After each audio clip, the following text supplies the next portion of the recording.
All right, well, welcome everyone to another session of 5 Minutes of Team Science. And today we're going to be talking about the science and the practice of effective meetings. When you think about the frequency with which we spend time in meetings, it is vast. Most employees in the US spend about a third of their time in meetings. For executives, it's about 50%. For CEOs, it's 72% of the time in meetings. And so we should be talking about how we can make them more effective. Unfortunately, many people identify meetings as time wasters. 71% of employees say that their meetings are unproductive and inefficient. And that was a study based on the Harvard Business Review. So it's tempting with all of this to think about, well, we should just eliminate meetings. But that is a false goal because meetings serve many useful purposes. When you think about it, organizational democracy takes place in meetings. Things like inclusion and teamwork, participation, buy-in, communication, all of that takes place in meetings. So the elimination of meetings is, not really the goal. The elimination of bad meetings would be a much more reasonable goal. And so fortunately, there is a science of meetings. A recent review had 253 publications on this topic. And so we have guidance that can help us with science. I want to just say at the outset that everyone is responsible for making meetings better.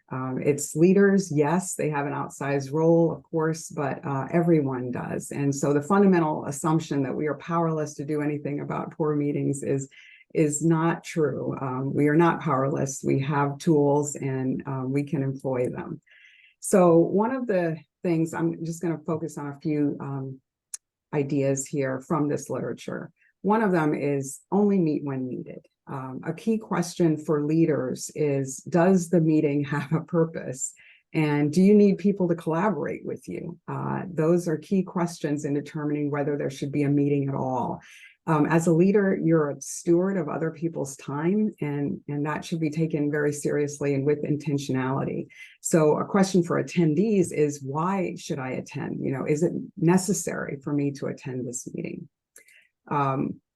When you think about asynchronous and synchronous rhythms of interaction between members and in teams, you should use the synchronous channels like meetings for solving complex problems, getting on a shared understanding, initiating new things, new ideas, working with new members, things like that really benefit from the face-to-face or the virtual interaction.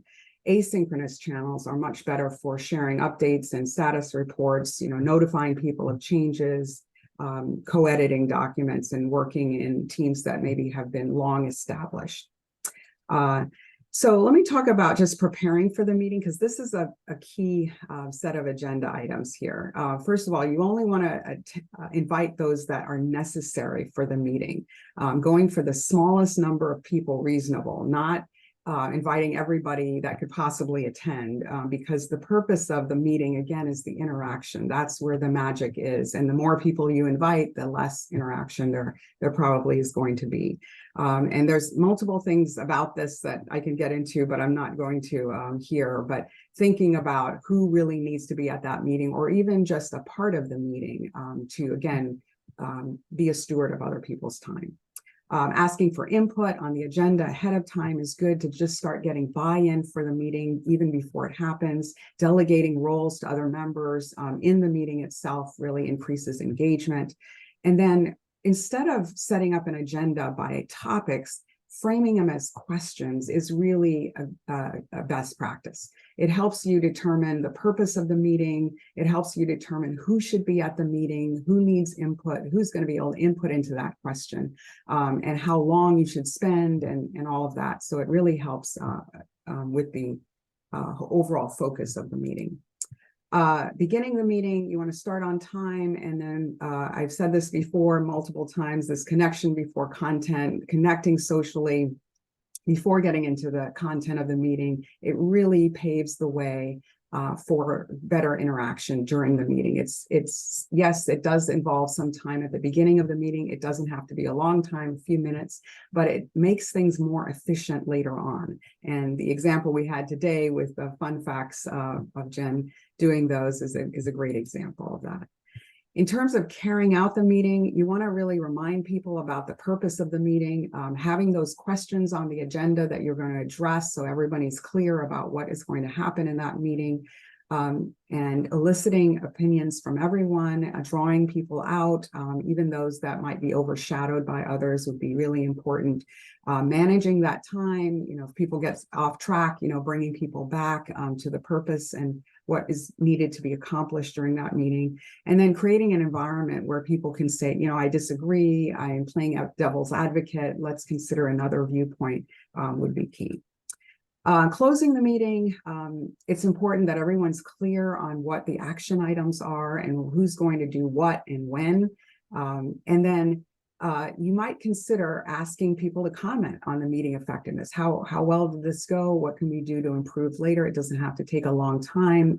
In a virtual context, you could do a quick poll and see about that. But that's an idea for, again, constantly engaging people about how can we improve meetings and make the best of the time that we have. Ending on a positive note is really desirable, celebrating the wins, making sure people see connections between their efforts and what's happening for the broader good, helping people to see meaningful progress that is being made, showing appreciation for members, thanking members. That's always a good way to end.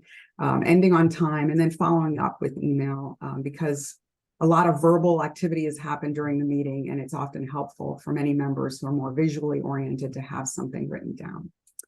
Again, we're all responsible for making meetings better, both leaders and attendees. And because people are so frustrated by meetings, even starting this process of showing intentionality about making meetings better would reflect so well, upon you, and other people might be inspired because of the efforts that you're making to improve meetings.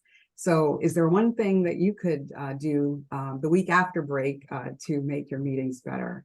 You can type it in the chat if you'd like to. And thank you so much for your very kind attention. Well, as always, Susan,